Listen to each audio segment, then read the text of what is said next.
El Virya, que ha encontrado algo genuino como lo son los textos gnósticos, no está exento de ser desorientado. La sangre puede efectivamente notar una afinidad con el texto como guía, pero antes de que ésta termine de orientarse, se le opaca de nuevo con cultura, es decir, la sangre ha encontrado un camino verdadero, pero ese camino se vuelve confuso gracias a las tergiversaciones, y no se llega a donde el camino prometía en un principio. En pocas palabras, el sujeto álmico, como carcelero del yo perdido, deformará todo lo que no comprenda, evitando con ello que sea el yo el que pueda guiarse por los textos, despierte y se libere. Es así que la verdad que el texto presenta, y las tergiversaciones que ha sufrido, son amalgamados por el criterio del sujeto, y reforzados por su incursión en organizaciones gnósticas, dando como resultado, un custodio de la mentira que el texto ha sufrido.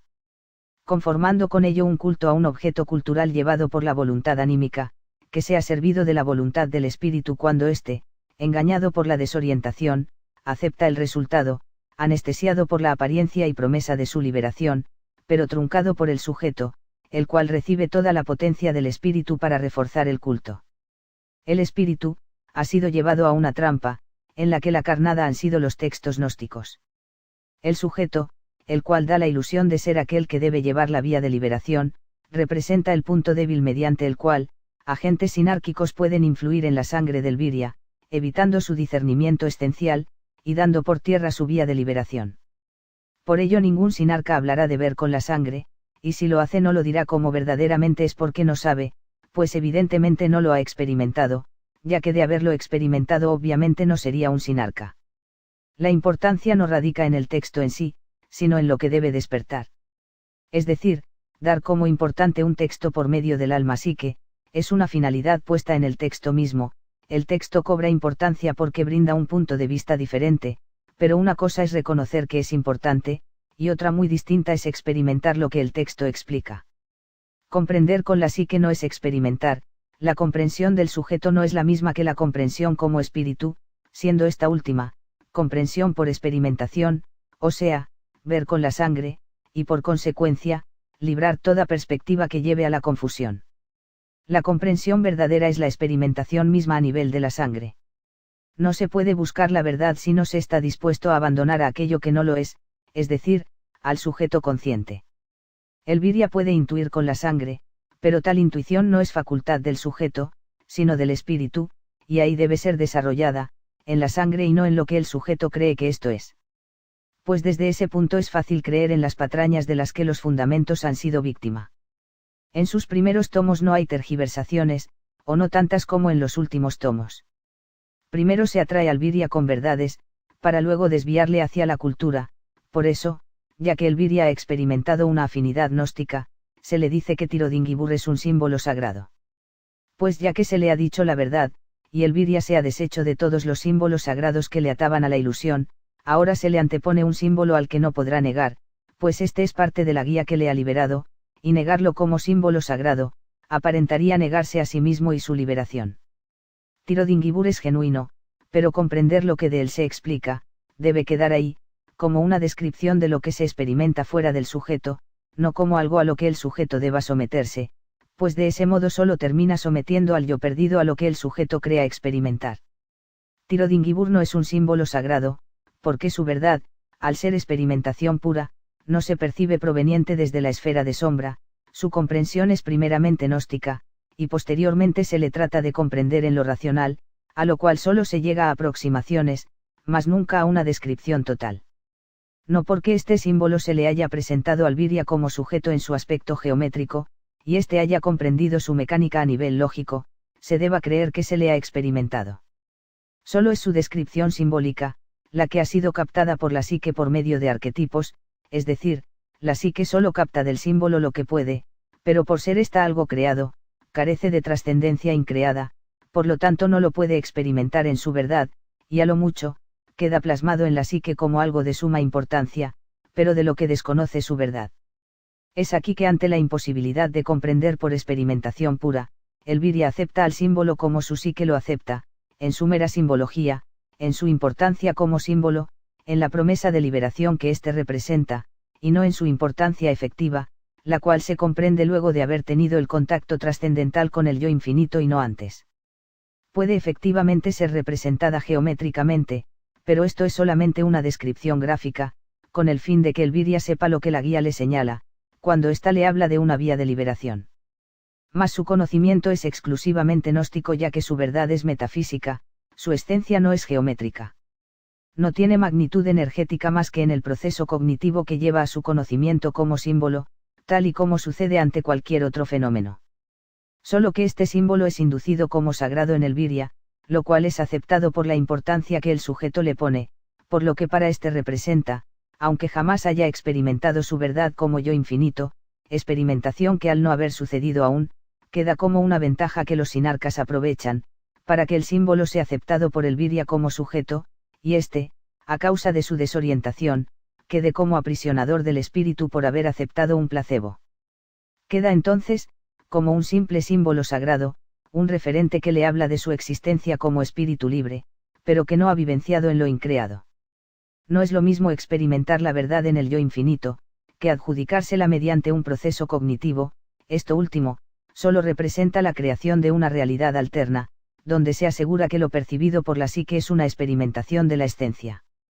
Un símbolo sagrado es algo ante lo que el Virya se somete, que le representa algo de suma importancia fuera de sí mismo, y ata al yo a un sentido, evitando que el yo regrese a su autorreferencia, y dejándole desorientado de sí mismo. De ese modo, el Virya solo proyectará una intención de liberación, mas no una liberación efectiva. Como ya se dijo, Tirodingibur es genuina, solo es la forma en que la inducen en el Virya, lo que resulta erróneo, pues los sinarcas han sustraído solamente la simbología, su simple aspecto geométrico, el cual, al serle explicado al sujeto, le deja de nuevo como punto principal de la vía de liberación, pero no es lo mismo explicar su principio metafísico, que vivenciarlo desde el yo perdido en dirección al yo infinito. Los sinarcas pretenden que quede como símbolo sagrado metafísico, y esto es contradictorio, lo que solo revela su cinismo y desorientación gnóstica, pues un símbolo sagrado es una impresión externa que se asimila como parte fundamental de la existencia, algo que pretende dar un referente existencial fuera de la autorreferencia del yo. Algo que distrae de la verdad del yo infinito, para dejarlo expuesto a la influencia de una voluntad ajena a él. Un placebo existencial, una falsa cimentación de la existencia basada en un fenómeno externo, lo cual al ser externo, no puede ser efectivamente metafísico, pues la simbología de Tirodingibur ha sido manifestada de esa manera, precisamente para brindar un esquema de lo que solo es experimentación fuera de toda referencia. Lo que se describe por medio de su simbología es el modo, no la experimentación misma, es una metáfora, de cómo es que el Virya se mueve en lo metafísico de regreso a la patria del espíritu. En pocas palabras, nada en lo metafísico es sagrado, pues en el plano de lo increado no hay referentes fuera del yo, así estos hablen del propio yo en su camino de retorno a casa. Un símbolo sagrado en lo increado, sería como tener que salir de sí mismo, para poder notar dónde está el sí mismo. Sería como no saber que se existe, aunque se esté experimentando el sí mismo en el yo infinito, y tener que guiarse por un referente externo a yo, para saberse yo eterno. Siendo ese referente externo, las mentiras que los sinarcas se aprestan a presentar al Virya. El único referente de la existencia del espíritu, es el fuego fatuo de la gnosis eterna, el cual no es un simple símbolo. No porque un Virya acepte algo como sujeto consciente, quiere decir que ha sido el espíritu el que lo ha aceptado. Cuando los sinarcas dicen que Tirodingibur es un símbolo sagrado, actúan como casta sacerdotal, pues todo lo sagrado es siempre lo sacralizante, materializan al símbolo, el cual pierde su verdad, y lo usan para clavar aún más al espíritu al sujeto consciente, con el pretexto de que Tirodingibur, al ser un símbolo hiperbóreo, debe ser tomado como símbolo sagrado para descubrir su verdadero propósito. Lo inducen a través del sujeto, el cual, como ya se dijo, ha sido previamente puesto como timón de la vía de liberación, a través de la cultura sacralizante, y que como sujeto cultural, aceptará sin problemas un símbolo sagrado sobre sí, creyendo que será el espíritu el que habrá de guiarse. Usan la propia potencia del espíritu, la filtran con la psique revistiéndola como liberación, y conforman un nudo que se cierra con más fuerza, a cada intento que el espíritu hace por liberarse, es decir, usan la potencia del espíritu en su contra, para que éste propicie su propio encadenamiento. Así, cuando el yo perdido lea los fundamentos y logre captar con la sangre la guía del espíritu, al continuar el camino trazado por la sinarquía, será él mismo el que termine aprisionándose al darlo por válido. Notando de nuevo, que la sinarquía solo apela el lado del virya como sujeto, el cual es manipulable, y que a su vez somete al yo perdido. Esto no es percibido por el virya perdido como un engaño, porque para él, el sujeto ha sido siempre el punto de referencia de su existencia, desde donde todo acto es llevado, y desde donde aquello que requiera dejarle en segundo plano, será refutado de inmediato. La verdad de Tirothingiburn no radica en su explicación, sino en su experimentación. No confundamos el hecho de que al hablar de su simbología se está diciendo la verdad, con la verdad trascendental que se experimenta en la vía de liberación, y que al ser esquematizada da como resultado Tirothingiburn. Es la experimentación la que da como resultado la simbología, no la simbología la que lleva a la experimentación. Ello es Tirothingiburn, el esquema del yo perdido en su regreso a casa mediante su estrategia, la recuperación del yo infinito por medio de una estrategia llevada solamente por el yo. No hay un camino trazado, el camino es único para cada virya, si se le toma como un símbolo sagrado se le estará dando un sentido exotérico, pues el virya no es el sujeto, es decir, entender a Tirothingiburn en su simbología, no es experimentarle en su verdad. Este símbolo ha sido rescatado desde lo metafísico para ser presentado en lo físico, pero no por ello se tiene acceso a su verdad, la cual solo se experimenta, no se imparte. Recordemos que el virya es un ente donde la dualidad alma-espíritu, luchan la una contra la otra, voluntad contra voluntad, pero si se lucha desde el sujeto, se trunca la posibilidad de la verdadera lucha. Pues cuando la voluntad del espíritu es usada por el sujeto, ésta no lleva potencia increada, pues ha pasado por el filtro que el sujeto es, quedando a disposición de la psique, y lo que ella de como verdad. Logrando únicamente hacer evolucionar al sujeto, el cual, al notar tal evolución, por haber comprendido desde la psique, creerá que va por el camino del espíritu, creando una trampa para sí mismo como virya. Al estar desorientados, están expuestos a lo que sus sujetos den como verdad, donde las tergiversaciones cobran un carácter de irrefutables, gracias al sentido puesto en ellas, y no gracias al sentido que puedan demostrar como guía del espíritu. Los tergiversadores se sirven de la verdad para sustentar una mentira, y conformar así un culto que aparenta ser una única verdad, la cual, al ser descubierta, cambiará de rostro, exponiendo el lado que sustenta como verdad genuina, es decir, al señalar la mentira que su culto sustenta, antepondrán los textos genuinos, dejando a aquel que ha notado las tergiversaciones, como un mentiroso, como alguien que va en contra de una verdad clara e ineludible.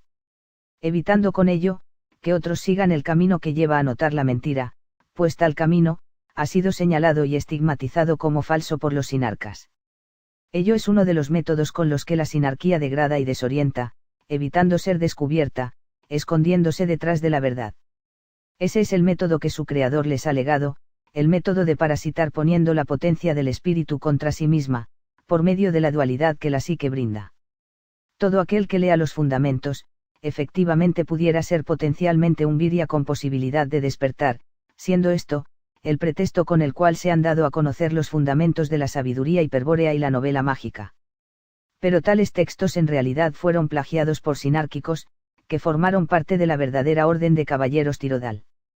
Pues en los textos mismos se puede notar, que esto ha ocurrido así, cuando en ellos se expresa lo siguiente. Ha conseguido formar un importante grupo de apoyo, que le permite desarrollar su estrategia, con personas salidas del esoterismo tradicional, especialmente muchos que comprendieron que la iglesia gnóstica de Samael Aun Weor, es una secta sinárquica más. Tal párrafo, brinda la clave para identificar a aquellos que, estando influidos por ideas sinárquicas, se infiltraron en la orden de Nimrod de Rosario, y dieron a conocer los textos, los cuales fueron expuestos previa su tergiversación, con el fin de atraer viryas, pero evitando pudiesen liberarse efectivamente, para lo cual desaparecieron los métodos prácticos, a los que mencionan solo como técnicas secretas. Lo que deja a los viryas ante un grupo de sinárquicos que aseguran poseer tales métodos secretos, y que les desorientarán aún más. Así, todo aquel que se aventure a asegurar tergiversaciones en los textos, será señalado como una persona no apta para el camino que en ellos se explica. Levantar la voz ante las tergiversaciones, los sinárquicos lo harán ver como un ataque hacia los textos en general, y dirán que se estará yendo en contra del propio pontífice y su legado, y no en contra de las alteraciones en los textos. Ello es una barrera que muchos viryas no logran librar, así hayan leído los fundamentos repetidamente.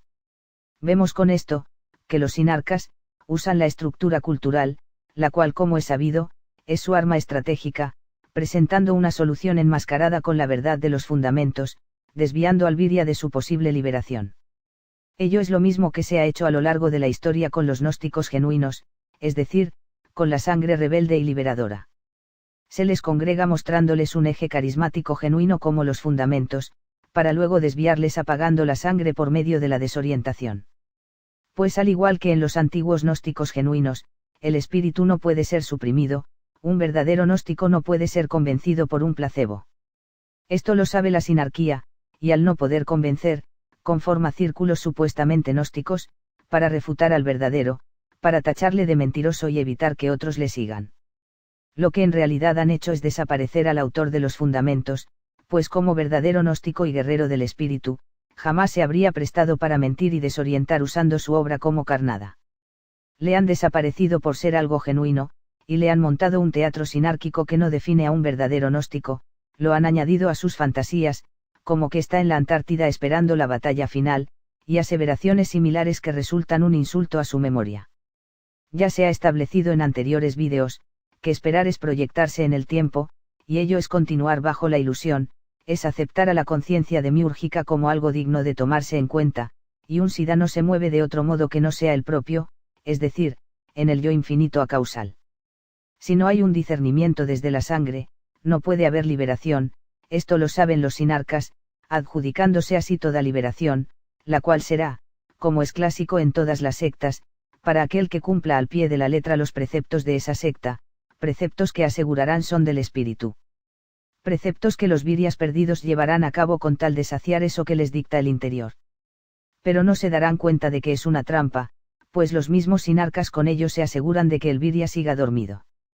Pues el virya aún continúa identificado con el sujeto consciente, y no es capaz de discernir desde el yo infinito, no notará la trampa, no nota que los textos gnósticos son la carnada para hacer caer a los últimos viryas, aquellos que superaron un sinnúmero de dificultades, para llegar a eso que su interior les ha venido dictando, y que son nuevamente sometidos a ciclos dramáticos. Ciclos que no son más que una banda sobre la que el virya camina creyendo que avanza, creyendo que en algún momento alcanzará la verdad prometida en los textos. Es así que el virya perdido se deja llevar por la creencia del sujeto y no por el discernimiento de su sangre. Y aunque la guía que han puesto ante él sea genuina, solo pende delante suyo como meta, pero él solo se encuentra en una banda, imposibilitado de caminar verdaderamente. El virya perdido no nota esto porque en lugar de ver con la sangre, ve con los ojos del sujeto, los cuales solo ven aquello que como sujeto le es permitido ver. La verdadera visión no es como sujeto, sino como espíritu. La liberación llevada por el sujeto está expuesta a toda clase de trampas, pero la visión que la sangre es como experimentación pura, está exenta de toda perspectiva.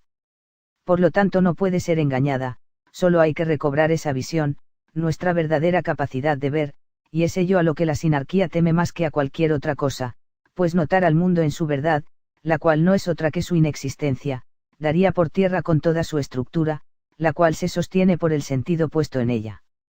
Se debe entender mediante la sangre, que no es el mundo el que nos da la existencia, sino somos nosotros los que le damos un sentido, la apariencia de existir. Y cuando digo nosotros no me refiero a nosotros como humanidad, sino como espíritus libres. Todos ustedes, viryas perdidos que han llegado hasta aquí, librando obstáculos, ciclos nocivos, karma y toda serie de trabas, solo les hace falta librar la última batalla, la verdadera última batalla, y esta no es como se nos ha dicho, no es algo que vendrá, pues solo los hijos del demiurgo se proyectan en el tiempo de su padre, diciéndonos que la batalla vendrá a nosotros, distrayéndonos con fantasías culturales, jerarquías y supuestos reclutamientos. Se nos habla de una batalla final, en la que solo aquellos que acepten las tergiversaciones en los textos, serán tomados como guerreros del espíritu en una batalla final. Esto suena como a fantasías bíblicas, donde los preceptos escritos en tal libro, deberán ser seguidos al pie de la letra para no ser destruidos en un apocalipsis al final de los tiempos. Lo cual, al igual que las organizaciones gnósticas, solo sirven para apaciguar el espíritu sediento de justicia, y formar un rebaño de seguidores del demiurgo. Enlistarse en las filas de Cristos Lucifer no es formar parte de organizaciones en lo material, sino hacer caso del llamado de la sangre, de apartarse de toda perspectiva, para poder saber verdaderamente dónde está el enemigo. El gallardo Señor nos ha llamado a la batalla por medio de la sangre, y es hacia ella que debemos ir para poder luchar verdaderamente. Alinearse carismáticamente en sus bandos guerreros, es retomar el origen como quien levanta un estandarte en lo increado, y desde él, y con él, combatir en la batalla, la cual definitivamente no ocurre en el tiempo ni en la creación. Pues cuando mediante el énfasis rúnico el Virya se arma caballero, solo el cuerpo de éste se encuentra en la creación, y sus armas, las brunas, en lo metafísico. De ese modo su yo perdido ha tenido contacto con su yo infinito, el Virya entonces no está en el tiempo, sino que ha logrado conformar un espacio-tiempo propio sin creados, acausales, es decir, se ha enlistado y ahora combate como verdadero adversario. Desde ese punto no necesita retornar a lo material para luchar. Para sacar a una persona que ha caído en un pozo, no se entra en el pozo para intentar sacarle, ello representaría quedar atrapado. Un liberado combate desde afuera, ese afuera es el origen, pues si no se está en él, simplemente no se existe, y si no se existe no se puede luchar verdaderamente. No confundamos el hecho de que como Viryas, al tener un cuerpo como Pasu, será ese cuerpo alma el que será tomado como referencia como cuerpo del guerrero. Es la sangre la que es guerrera, no el cuerpo, este como cosa creada, solo reflejará lo que desde lo increado se manifieste. No puede haber batalla al final de los tiempos, pues el tiempo como conciencia del demiurgo, está sujeto a su voluntad, y éste cambiaría siempre el plano de significación para que tal batalla no se llevara a cabo. A lo cual, solo desde un tiempo-espacio propio, es decir, desde el origen increado, se logra ir contra su voluntad, la cual no es otra que el engaño mismo, pero si la batalla se lleva a cabo dentro de su territorio de ilusión, esta sería siempre pospuesta mediante su voluntad, es decir, pelear en la creación y bajo su conciencia tiempo, como lo aseguran las organizaciones gnósticas, es totalmente inútil, pues de ese modo no se es adversario sino contrario. La lucha no es en la creación sino contra la creación. La verdadera lucha es no luchar, pues si se lucha en la creación, se le pone un sentido, se le toma como algo que existe mediante el afán de destruirle. Efectivamente, conformar desde el yo infinito un tiempo-espacio propio, lo cual ocurre al haberse autoiniciado, es combatir desde Agartha, pero no desde esa supuesta Agartha terrestre, sino que decir que se combate desde ahí, es meramente metafórico, es una forma de decirlo, no es algo literal. Agartha es la plaza liberada pero no está en la Antártida, sino que se refiere solo al contacto con el origen. Librar una plaza no es haber recuperado un lugar en la creación, al que se pueda acceder como Virya en lo físico, sino que es el contacto trascendental con la verdad increada, que el Virya despierto experimenta mediante el énfasis rúnico. El Virya como alguien que camina entre dos mundos, es armado, pero esas armas no las usa el sujeto, no son conscientes, sino supraconscientes, es el espíritu el que las usa para liberarse del plano astral, no el sujeto el que las usa para liberar al espíritu desde el plano astral o material. La liberación no es en el plano astral, sino del plano astral. No hay verdadera batalla de liberación esperando en el tiempo, con ello la sinarquía solo evita engrosar las filas de los que luchan verdaderamente. Y no hay batalla final como ellos la proyectan, simplemente porque nada increado está en el tiempo, lo único que está confundido en el tiempo es el yo perdido. Viryas, noten que el final del tiempo donde llega la batalla, es el final en que el yo perdido se conducía por estar identificado con el sujeto, el final de la ilusión, el momento en que el guerrero logra emanciparse del mundo, emanciparse de la conciencia del demiurgo. Ello es el fin de la influencia que su conciencia hacía sobre el yo infinito, provocando la aparición del yo perdido, es decir, el final de los tiempos es la terminación de su influencia tiempo sobre el yo infinito que daba paso al yo perdido, y desde ese punto poder luchar verdaderamente. Por eso se habla de la batalla al final del tiempo, ello ocurre a nivel Virya en lo singular. La batalla librada al final del tiempo, no es cuando la conciencia del demiurgo cese, cuando ya no haya tiempo trascendente, sino que se refiere a acabar con el tiempo, como lugar donde el yo perdido cree existir. Acabar con la influencia que la conciencia demiúrgica presenta como existencia al yo perdido, y solo cuando tal cosa ocurre, el Virya es verdadero adversario, pudiendo presentar verdadera batalla. Esto es el fin del tiempo donde la batalla comienza. En pocas palabras, la batalla comienza cuando ya no se está atado al tiempo.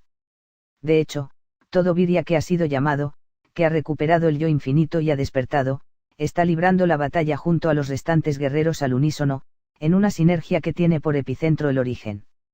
Es así que todos los guerreros cuentan con las mismas armas, la potencia increada, las cuales no son otorgadas por ninguna organización, ni tampoco se adquieren de solo leer los textos gnósticos, pues tales armas no son conducidas por el sujeto, ya que no es el sujeto el que se va a liberar.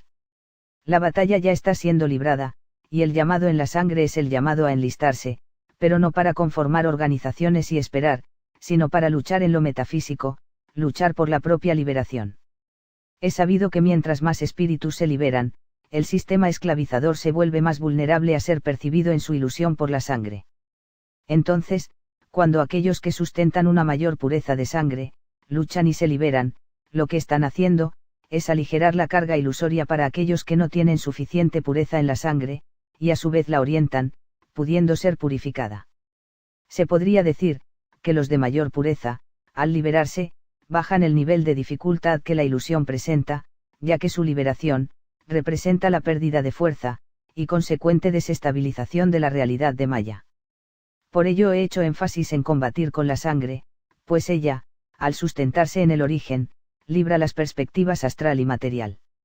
No hay nada que liberar en el mundo material, en este plano solo se dan los reflejos de lo que en el astral ocurre, como el énfasis rúnico, el cual es la potenciación del yo en sí mismo, evitando con ello ser arrastrado hacia la puesta de sentido, que Kundalini induce como logos demiúrgico del microcosmos. El énfasis que las brunas increadas producen, al ser autorreferencial por orientación hacia el origen, va, por así decirlo, cicatrizando la llaga que el alma como parásito es para el espíritu. Ello se traduce en la recuperación del yo perdido por parte del yo infinito, lo que ocurre en el plano astral, y que en lo material se traduce en la metáfora del hombre de piedra. Ello es cuando el microcosmos pierde fuerza en sus puntos energéticos, es decir, los chakras, y estos ya no accionan hacia el mundo de manera óptima, apagando la vida creada, lo cual es también la metáfora del fuego frío, con el que la diosa Pirena ha amado al guerrero, el cual conserva el recuerdo de Amort. Esa es la batalla final, la recuperación del espíritu para su vuelta a la normalidad, lo cual se realiza por parte del espíritu mismo, guiado en lo astral por el Graal, y guiado en lo material por los textos gnósticos. Ambas cosas, tanto el Graal como los fundamentos, son manifestaciones inadjudicables por parte de lo creado. Las brunas noológicas son las armas del Virya, las cuales recibe en la sangre por acción del Graal, es decir, nadie más que el gallardo Señor puede otorgarlas, solo provienen desde lo increado, y no desde lo material mediante el acto de resignar. Es muy importante comprender que nada increado puede ser manipulado desde lo creado, pues un pontífice no es un sujeto que manipula lo increado, sino que es la sangre despierta en ese sujeto, la que se manifiesta a través de él como un vehículo, y que se percibe como carisma por la sangre de otro Virya. Es decir, la orientación que brinda un pontífice no es por inducción de una creencia, por medio de un ritual iniciático, o por una ceremonia donde se convoque a ningún ente increado.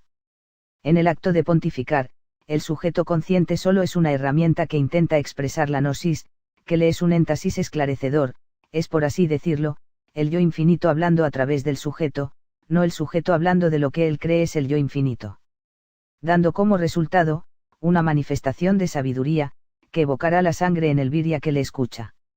Es decir, el pontífice, al guiarse hacia el yo infinito, y recuperar la verdad trascendental, apela al lado del Virya como espíritu, como sangre, y éste se orienta percibiendo la mine proveniente de su sangre, la experimentación de una voluntad sustentada en valores éticos que la voluntad misma presenta, pues esta no es otra cosa que el espíritu manifestándose, unificando su propia potencia.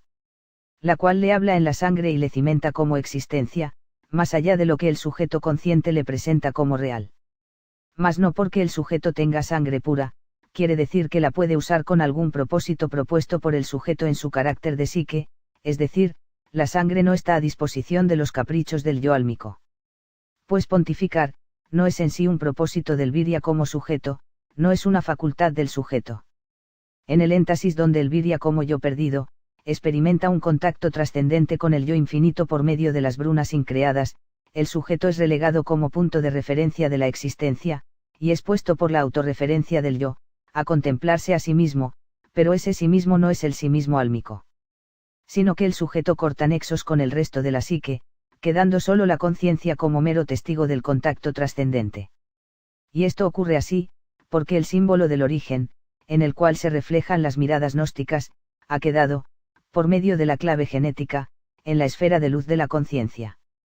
Por ello, tal contacto hace que la conciencia tome como su sí mismo, no al self de la psique, sino al selbst espiritual. El cual ya experimentaba como intuición, lo que conocemos como el llamado del espíritu, pero que en ese instante sin tiempo, nota como algo inminente y verdadero. Y tal contacto, al haber sido con la verdad increada, al ser manifestado a palabras, da como resultado la sabiduría que el Virya es capaz de expresar, lo cual es verdadera gnosis.